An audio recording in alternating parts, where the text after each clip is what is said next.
Hello and welcome everyone. I'm pleased to present our new series of episodes, Stormshield ZTNA. Today's topic is the identity of employees as a challenge for the company's productivity. To begin with, here are a few figures. In 2024, the first report published on cybercrime in France revealed that digital attacks had jumped by 30% between 2019 and 2023, so representing an explosion in cyber attacks in France. Also, the Global Threat Report published this year, 2025, by CrowdStrike, states that 80% of cyber attacks are based on identity, which has become the primary target. If we look at the corporate level and what is being offered to companies to deal with these massive cyber attacks, they are now being advised to secure their entire ecosystem containing identities, so the main target of cyber attackers.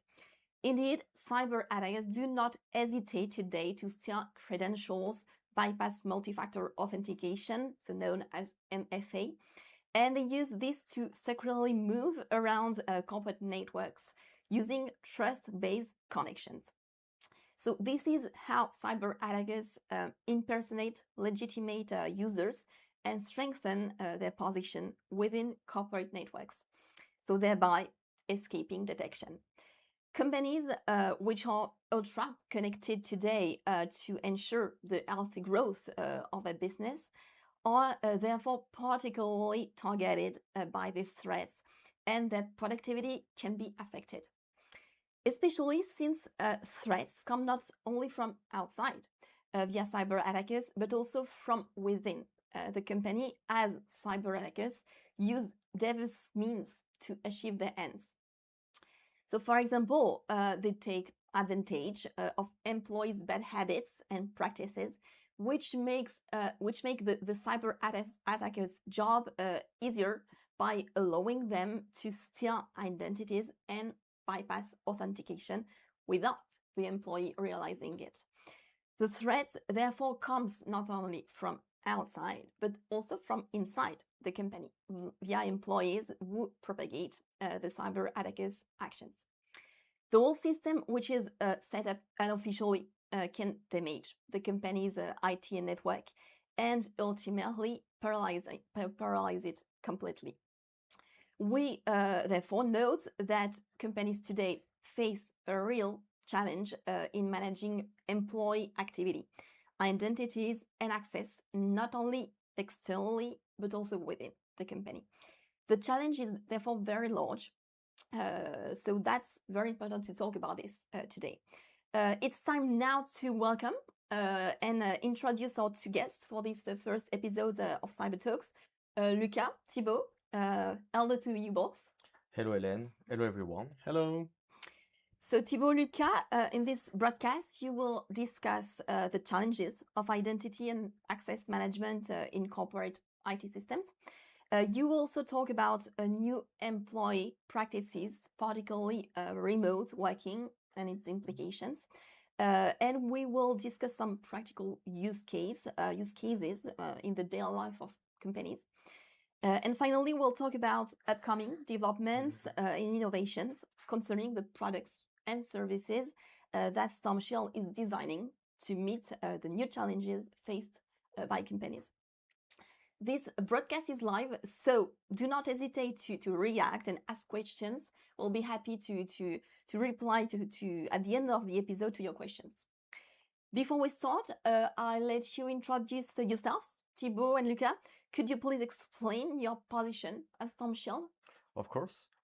So I'm product manager for security solution related to agents deployed on workstation.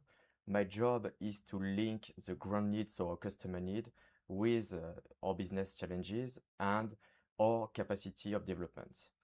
To build a product, I'm in relation with R&D team, marketing team, and sales team, from which Lucas is a member. Yes, and as for me, I'm a pre-sales engineer for the Greater Paris region, and we are working closely with our partner and our customer to present the product, to do technical demonstration, and also to determine how our product meets our client needs. But also, as Thibault mentioned, we also communicate regularly with the product management team to evolve the product regarding the market. Thank you very much, both of you. We mentioned in the introduction that the management of identities and access to corporate IT systems is now a crucial issue for companies. We talk about IAM, and we noted that threats today come both from within the company via employees and from outside via cyber attackers. Regarding these issues of identity and access management, I understand that there are real challenges depending on the environment in which we work. For example, whether we have on-premise, on-site access or cloud access. What does this imply in each case? Yeah. What we can observe today is that identity management and securization of IT systems have evolved. Historically, company had an identity manager such as an Active Directory with applicative server hosted locally or on premises. The user consuming the resources were located on the company network, and the main job of security team was to protect against cyber attack coming mainly from the outside of the company. Today, with the evolution of working methods such as nomadic working and remote working and cloud technology adoption, the identity management and the securization of IT systems have evolved. We are not talking about distributed or hybrid IT systems, and it's now important to protect a distributed IT system composed of an identity manager cloud with on-premise application and with SaaS application. It's also important to propose connectivity to your user by improving performances and also a better visualization of all these distributed assets. To protect this new kind of system, we also observe a reinforcement of security measures, more particularly around authentication methods. For instance, with the adoption of multi-factor authentication to prevent from social engineering attacks like phishing. We also observe a regular review of accounts and their access. We also observe the setup of conditional access policy, for instance, based on the user localization, and the development and the deployment of a system allowing us to detect and react to cyber attack. Thank you, Thibault. We now have a better understanding of the challenges companies face with new working methods and the widespread of cloud. And thanks to you, we have a clear idea of the recommendations that companies need to follow. Lucas, as a pre-sales representative, what do you see among our clients? What stage are they at, and what are they implementing to respond to these new cloud challenges compared to an on-premise model? Yes, so first thing, we need to know that identity management is crucial for the security of our clients and is actually one of the main pillars of the zero trust approach. Today, as Thibault mentioned, we are seeing more and more ways to strengthen the authentication method. For example, you can have multi-factor authentication. Today, a simple login and password is not enough to preserve the security of the user. So we need to combine two things. First, an information that the user knows, his login and his password, and second, an information that the user has. And it could be, for example, a certificate within a smart card, or for example, it could be a time-based one-time password, which are passwords that are regenerated every 30 seconds and that are only accessible through a physical token or a mobile application. Therefore, if we're talking about cloud, we're still seeing a lot of on-premise implementation for the user Active Directory, for example, on Windows Active Directory.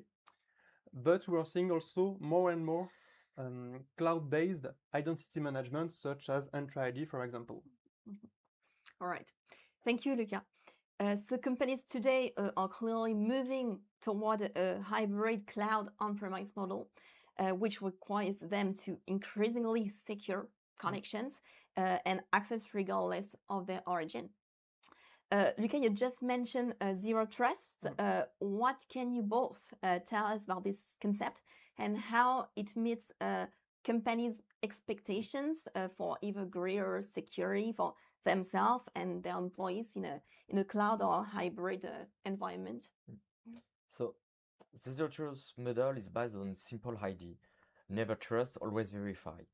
The principal difference with traditional model is that with zero trust, no user, internal or external, no device, managed or not managed, should be considered as trusted, whether the access is performed from the company network or from outside.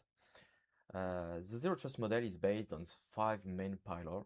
So the first one is a strict check of the identity based on the strong authentication with comportamental analysis. So for instance, user location, type of device used to access the resource, and for instance also the software installed on this device. Yes, and about this first pillar, so first you have the multi-factor authentication that we explained a bit earlier, but you need to trust. If you only trust the user, it is not enough, because you also need to trust the device that is trying to access to your resources. So that's why with Stormshield we are checking, for example, if the device is up to date, if the antivirus is activated, for example, if it is also on the right domain. But even if we trust the user and the device, it is still not enough, and we still to analyze the context of the connection, for example, like Thibault mentioned, the location or the date, the time where the connection occurs, etc., etc. Yeah. The second pillar is the access control based on the principle of least privilege to restrict the user to the strict minimum, to the strict access right necessaries. Yes, in Stormshield, no matter if you are integrating your authentication method with an internal user base, for example, an external on-premise Active Directory or cloud provider for user management, Stormshield has always been able to integrate with any kind of deployment. And so that's why Stormshield is use the identity of the user in the filtering rules to give access to the user only the applications they strictly need and nothing more. Yeah. The third pillar concerns network micro-segmentation to prevent from lateral movement in case of compromission of a device or an user. Yes, of course.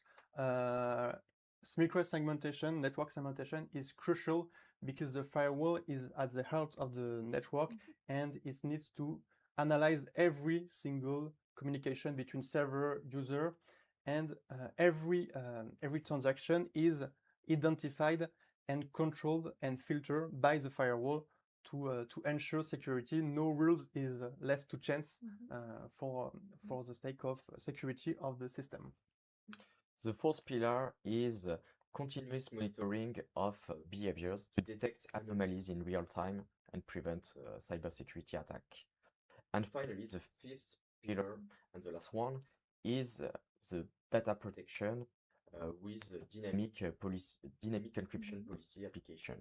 Yes, about data encryption, the device, the laptop, for example, of a user is always encrypted. We need to be ensured that the data is inaccessible.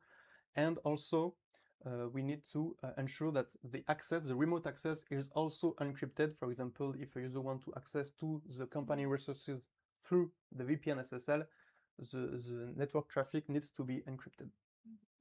Yeah, it's important to note that the zero trust model does not rely on a single technology, but it's a global strategy that combines tools, processes, and governance.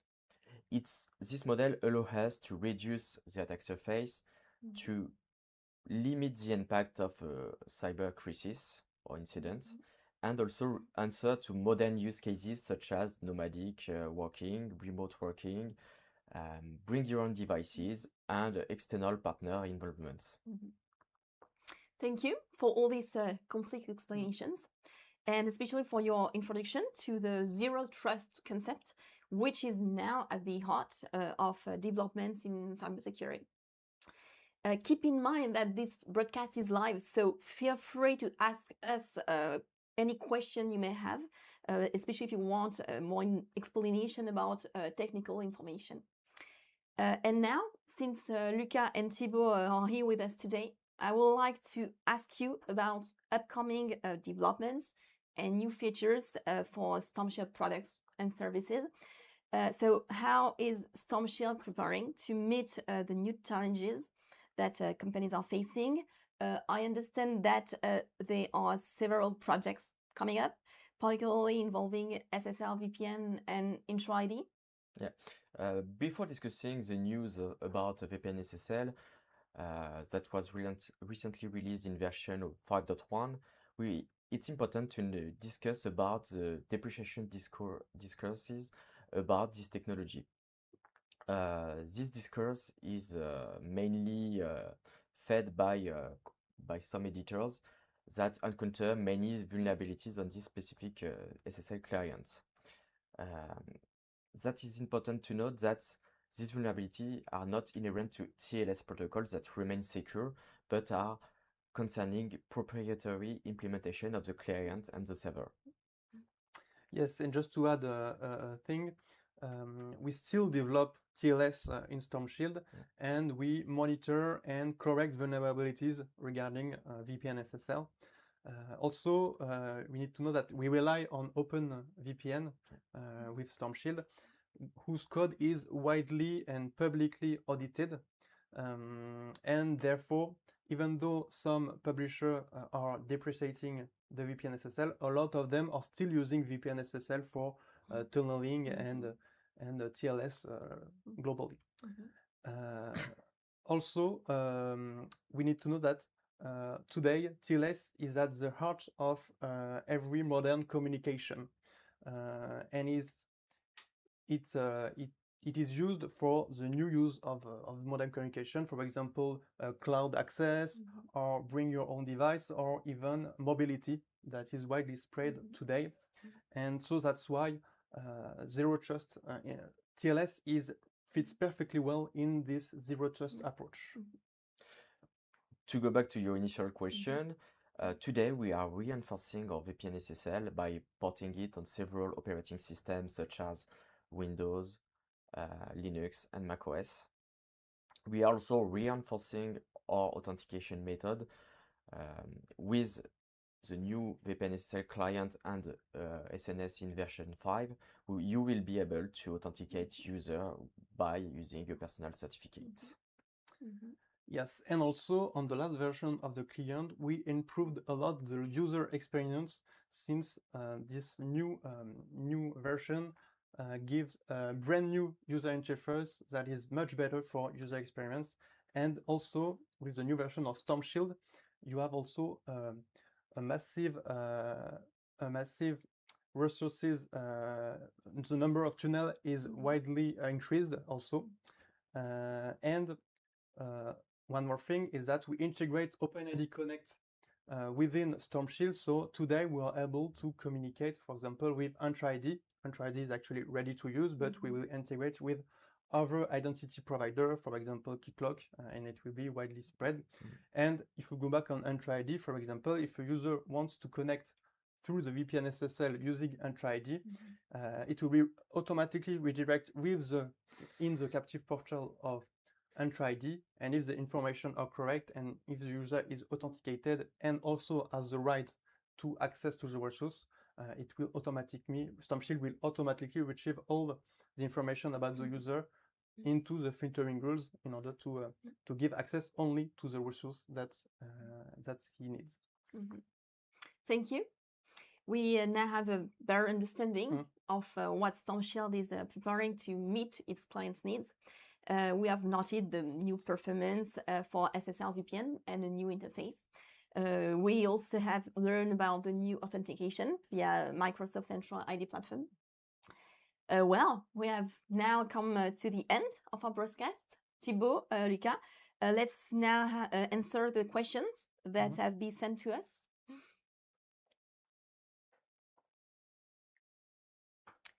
So the first question, have you planned to make evolve your ZTNA technology? Yes, it's in progress in our development indeed. We have planned to make our VPN evolve, and our strategy about ZTNA to have a better answer to this specific topic. And so second question, is it possible to combine IPsec VPN to a ZTNA approach? Yes, today we still implement a lot of IPsec configuration, especially for diffusion restraint needs. And actually the ZTNA checks actually depends on the clients that we install on the workstation to work. So thank you both, Lucas and Thibault, and thank you all for participating in the first episode of Stormshield Cyber Talks. So you will have the opportunity to watch a replay of this episode in French and in English, so on the Webikio platform. It was a pleasure to have you with us today. The conversation goes on, so please do not hesitate to contact us if you want, if you like more information. We hope to see you again soon. Thank you very much. Thank you.